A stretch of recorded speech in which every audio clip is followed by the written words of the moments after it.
Hello and welcome to Setting the Stage for Outdoor Play, part of the Let's Talk Quality webinar series.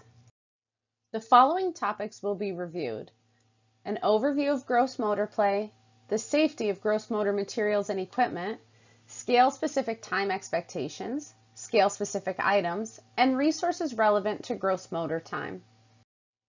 It is important for all children to have access to active physical play because it develops gross motor skills. They begin to gain control and coordination of their bodies and increase those skills as they grow. It is up to the adults to provide opportunities for development to occur. The link included on the slide are CDC's developmental milestones from birth through age 5. Not all children will develop at the same rate. However, it can help you identify where the child is at and what he or she may need to move to that next step. Outdoor play provides the fresh air and outdoor physical experiences necessary for good health. Outdoor spaces provide children the space to move freely, to crawl, to run, and even make noise that may be unacceptable indoors. When you're ready to assess your gross motor space, the following supports will be helpful. First, the environment rating scale book that matches the age group being assessed. Having the All About book will help give clarification to the items and indicators within the scale. When looking at the safety of the space and equipment, you will need the playground information sheet that can be found on the URSI website. Also on this site, you'll find the additional notes for clarification that give more detail about specific scale indicators. And finally, when assessing in Pennsylvania, the Pennsylvania position statements are needed to align ERS expectations to Pennsylvania specific requirements. Now we will look at some common safety issues observed on playgrounds. We realize you may not have control of the outdoor space if it's shared, maybe with a school district or a community park, but the space is still expected to be safe. If you do have control, here are some things to look for. All outdoor play spaces should be fenced. Fencing keeps the children in and unwanted visitors out. Both fences and gate latches are expected to be at least 48 inches high. Notice here there is no gate, so that would be considered a safety issue. A discrete barrier, such as structural bollards, trees, or posts, should be placed along any side of the playground that is within 30 feet of streets or parking lots to prevent a vehicle from accidentally entering the space. Protective surfacing is intended to cushion falls and prevent serious injuries from any equipment used indoors and outdoors. The amount of a consistent type of surfacing required is based on the fall height of the equipment, which is the height of the highest designated play surface on the equipment.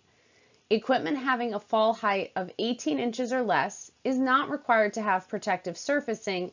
However, no equipment should be placed over concrete, asphalt, stone, ceramic tile, or similar hard surfaces. The surfaces under and around playground equipment should be soft enough to cushion falls, which are the most frequent causes of injuries on playgrounds. Common indoor surfaces such as rugs, tumbling mats, or carpet, and common outdoor surfaces such as grass or dirt are not adequate cushioning for gross motor equipment with a fall height greater than 18 inches, even when the equipment is not anchored. Equipment spacing varies depending on the age of the children and height of the equipment. Fall zones for climbing equipment should extend at least 6 feet on all sides for preschoolers and school agers, and at least 3 feet on all sides for infants and toddlers. Spacing between pieces of equipment must allow children to circulate around or fall from play structures without striking another structure, and allow adults to have easy access to the children who are using the equipment. When we refer to gross motor equipment, we will be looking at two types: portable and stationary. Portable equipment can be moved or arranged by children as part of their gross motor play. Think balls, jump ropes, hula hoops. Stationary equipment has been installed on a playground or is anchored. It can also include non-anchored equipment that can be moved by adults but not children. When we think stationary equipment, we think of slides and swings, but also portable basketball hoops would be considered. Now we will take a look at swings, one piece of stationary equipment. The picture on the left shows belt swings, which are more appropriate for preschool and school-age children, while the swings on the right, bucket swings, are more appropriate for your infants and toddlers. You want to be sure to reference the ERSI playground sheet to ensure your measurements are correct. You want to look at the distance the seat is from the ground. You want to also look at the fall zone to make sure you have enough protective surfacing in front of and behind the swings. And you want to make sure that nothing is in that fall zone. No other equipment, nothing else can overlap it. You'll notice the picture on the left has a little bit of mulch under the swings itself, but then there's grass surrounding the rest of it. This would not be considered safe, as the mulch would need to extend whatever the proper use zone is for this piece of equipment. The following equipment is unsafe outdoor equipment for any age group. And if you aren't sure what any of these pieces are, you can always do an internet search or refer to the Public Playground Safety Handbook for pictures and more detailed information. These items include trampolines, animal figure swings, rope swings, rings and trapeze bars, and other items that are considered unsafe. Here we will look at the expectations in regards to access to outdoor space and equipment and the time expectations based on each age level. You'll notice that in both the minimal level and the good and excellent level, the time expectations vary depending on the age group being assessed. The FCCERS-R expects at least 3 times per week at the minimal level and 1 hour daily at the good or excellent level. The FCCCERS-R is looking for 1 hour indoors or outdoors minimal and 1 hour daily at the good or excellent level. The FCCCERS-3 is a little different in that it expects 15 minutes of outdoor gross motor play within the 3-hour observation, so it must be observed. And then at the good level, it is 30 minutes of outdoor gross motor play and equipment access during that 3-hour observation. The FCCCERS-U expects daily outdoor or indoor play at the minimal level, and at the good or excellent level expects daily accessibility, but there is no time expectation on that one. And finally, the FCCCERS-R at the minimal level is 1 hour indoor or outdoor, and at the good level, 1 hour daily. All of these are based on weather permitting guidelines. The Pennsylvania position statements define weather permitting for the FCCCERS-R, the FCCCERS-R, the FCCCERS-U, and the FCCCERS-R, while the FCCCERS-3 weather permitting is based on the definition that can be found in the FCCCERS-3 scale book and also in the All About FCCCERS-3. When assessing outdoor play, space, and equipment for the FCCCERS-R, these are the items that you would consider. Although stroller rides give children access to the outdoors, it does not allow them to move freely and develop their gross motor skills. For that reason, it would not be counted towards active physical play in any of the items listed above. Let's take a closer look at the FCCCERS-R expectation.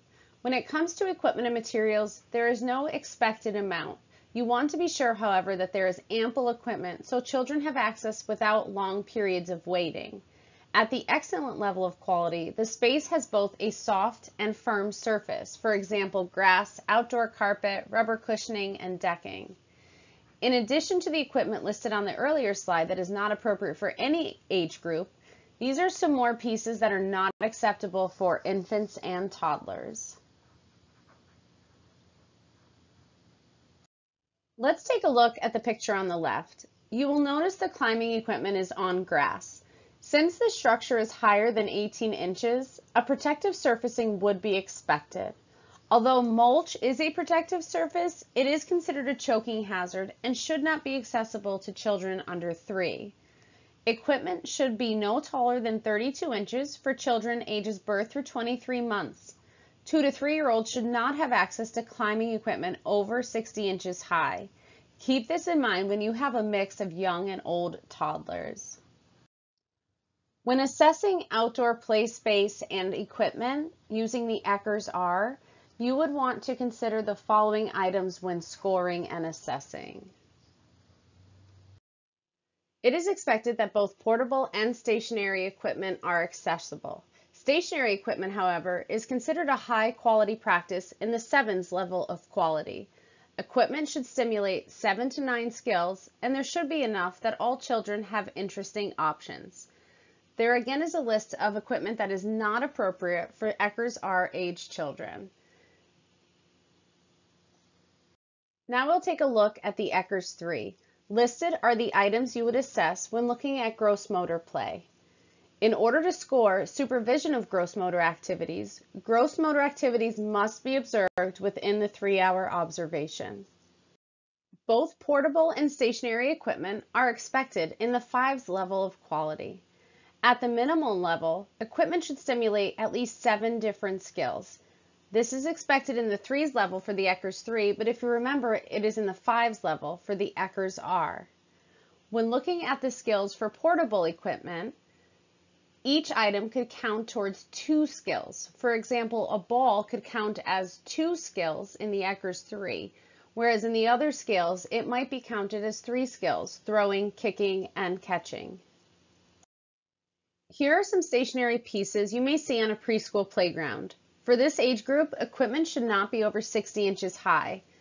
The picture on the right would be too high for this age group as it measures over 60 inches. Notice, however, both spaces have protective surfacing under them.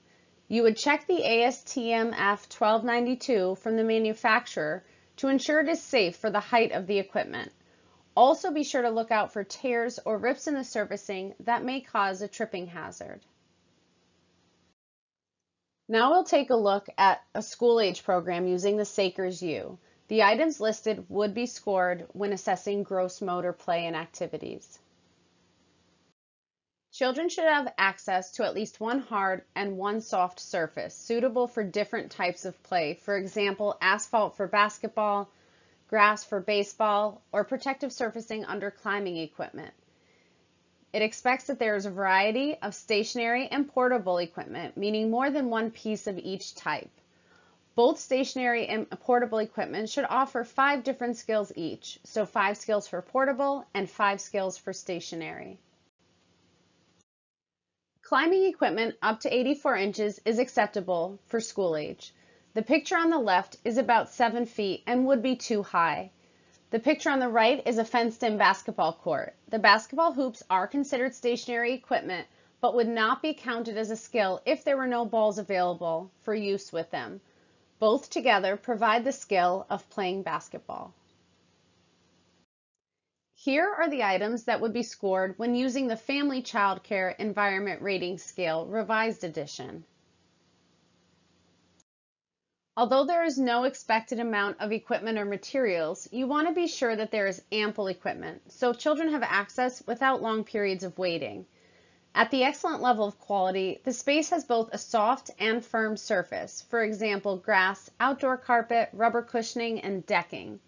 In addition to the equipment listed on the earlier slide that is not appropriate for any age group, these are more pieces that are not acceptable for preschoolers, infants, and toddlers.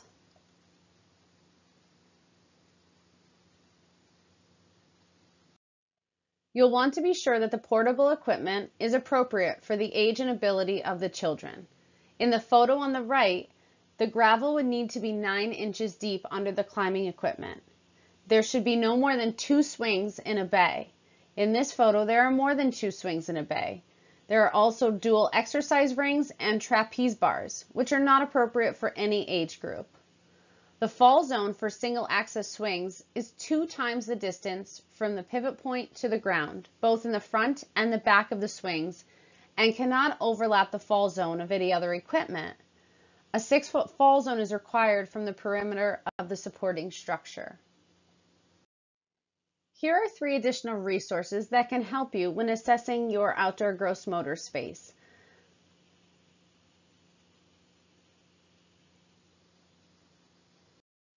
Thank you for watching Setting the Stage for Outdoor Play, a webinar in the Let's Talk Quality series. If you have any questions, please reach out to your program quality assessor. Thank you.